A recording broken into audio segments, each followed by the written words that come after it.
我们要读的第一本书是一部1895年出版的非虚构作品，著名俄罗斯作家契科夫的《萨哈林旅行记》。我们为什么要读这本书，又为什么要拿这本书来作为整个阅读季的开场书目呢？有3个原因。第一个原因是这本书早，有文学史的价值。我们通过这本书看到非虚构写作最早的样子，由此开始循序渐进，就能大体领略非虚构写作的全貌。这个最早的样子是什么样子呢？简单说就是天真未糟。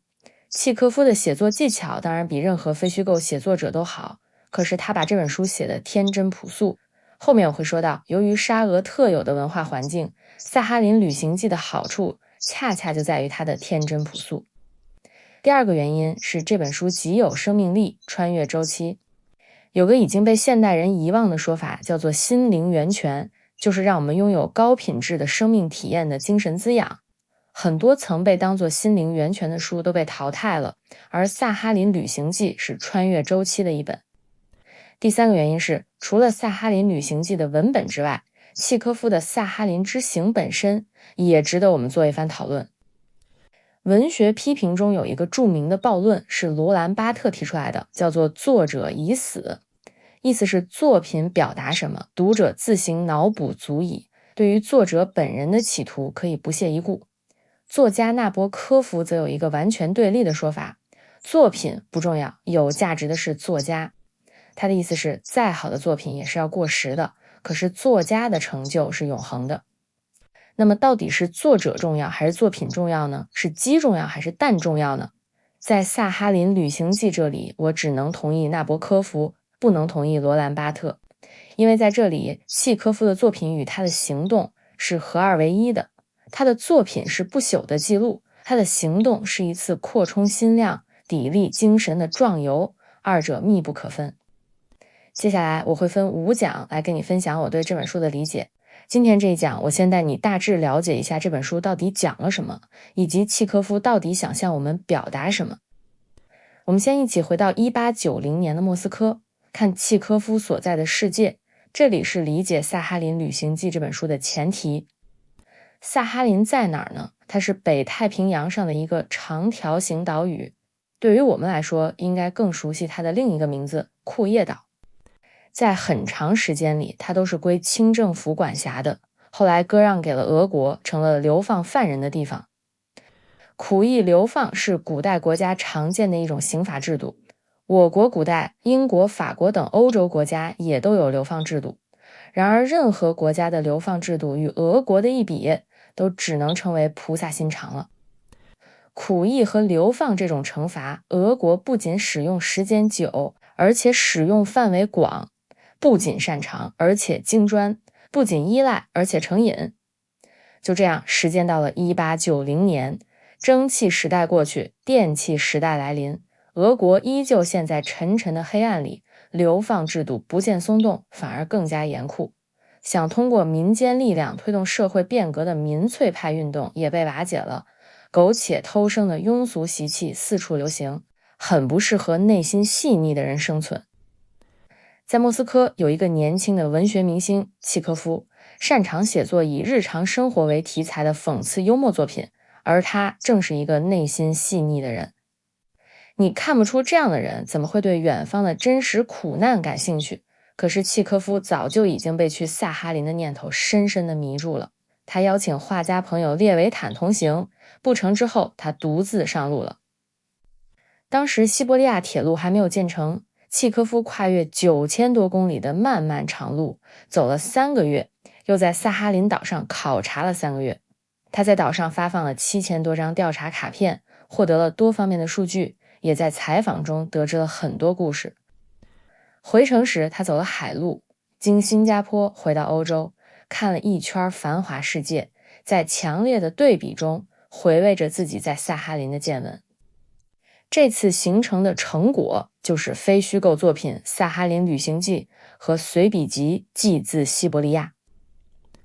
萨哈林旅行记全书23章，跟一般的非虚构作品不同的是，书中既以讲故事的方式记录了多种身份的苦役犯的生存状况，也记载了关于萨哈林岛的地理、气候、人口构成等等科学调查的内容。如今不同的人会把《萨哈林旅行记》看作是不同的文本，比如游记、随笔或者民族志。这些归类都有道理，比如说民族志，契科夫的确参考了民族志的方法，书中也关注了萨哈林人群的文化的独特性。不过就这本书的意图和关注点来说，我非常确定，它就是一部长篇的调查报道。我们怎么确定一个作品是调查报道呢？首先，调查报道是一种通过实地、深入、交叉调查的方式，呈现被隐蔽的事实的一种报道手段。萨哈林旅行记完全符合这个定义。其次，也是更重要的，调查报道的意图永远只有一个，那就是减少人祸。而这本书的意图就是标准的调查报道的意图，减少人为的灾难。为什么这么说呢？原因很简单。虽然《萨哈林旅行记》这本书有25万字左右，但如果摘其精要的话，它主要说了3个事实。一，除了折磨人之外，萨哈林流放地的存在毫无意义。2，萨哈林的生活的本质与沙俄生活的本质一致，就是厚颜无耻。3，官方的管理如同一出荒诞剧。也就是说，这本书的核心内容分别指向萨哈林人群的生存状况、萨哈林人群的文化特征和萨哈林的权力逻辑。如此一来，客观事实就促使我们得出结论：俄国的流放制度不该继续存在，这种典型的人祸应该减少。好，现在你可能会提出一个问题，说萨哈林旅行记是调查报道，契科夫本人同意吗？这我可无法回答，因为契科夫根本就不知道调查报道是什么。调查报道这东西要到萨哈林旅行记出版40年后，也就是20世纪30年代才在新闻行业中出现。那时候契科夫已经去世20多年了。调查报道的诞生是非常简单的，它就相当于一个私家侦探把他的工作报告公之于众，看起来一点都不复杂。但它直到20世纪30年代前后才出现，不是因为多么难以发明，而是因为直到那时才有专业主义的报刊行业作为承载平台。在此之前的调查性报道没有严谨的标准。而契科夫的优势在于他的作品不需要什么承载平台，用我们今天的话说，他自己就是平台。但为什么在他之前从没有另一个声名卓著的文化人做出同样的举动呢？这就要说到一个重点了。19世纪30、40年代的英国和法国开始产生了实证主义，现实的实，证明的证。实证主义最重要的一点是拒绝形而上的思辨，要求理论必须依据实际证据。此后才逐渐形成了一个现代观念，就是相信且只相信事实。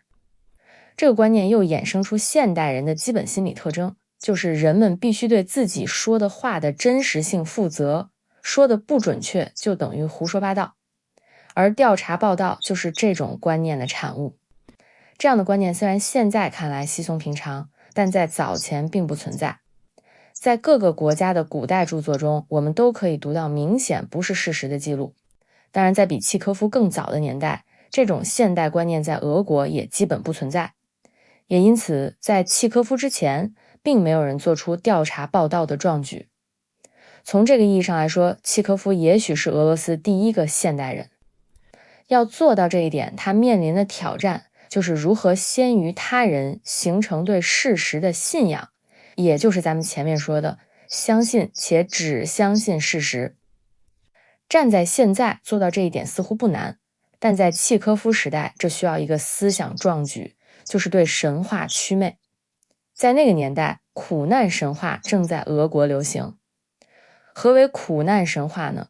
熟悉历史的同学应该知道，历史上俄国遭遇了高频且高烈度的战争、专制与经济动荡。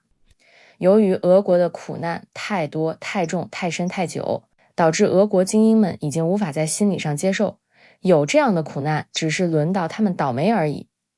要知道，真正令人难以承受的不是苦难，而是苦难的无意义；不是苦难的必然，而是苦难的荒诞。于是俄国精英不得不自欺欺人，认定苦难是救赎之路，是俄国的独特命运，是精神殉道等等。总之非得是什么非凡的东西不可。这种想法的顶峰就是苦难使命论，也就是认为经历苦难是俄国的使命。问题是俄国的苦难是否有着独特的意义呢？契科夫用《萨哈林旅行记》给出了回答：苦难只是苦难，不是任何别的东西。俄国的苦难没有任何特别的意义和价值，而且对任何人来说都没有任何好处。这是一种简单的诚实，可是展现这样的诚实，在任何时候都需要独立思考和道德勇气，在契科夫时代就更是如此了。好，我总结一下这一讲的内容。我们讲到了一，萨哈林旅行记是一部长篇调查报道，主要呈现了3个事实。一，除了折磨人之外，萨哈林流放地的存在毫无意义。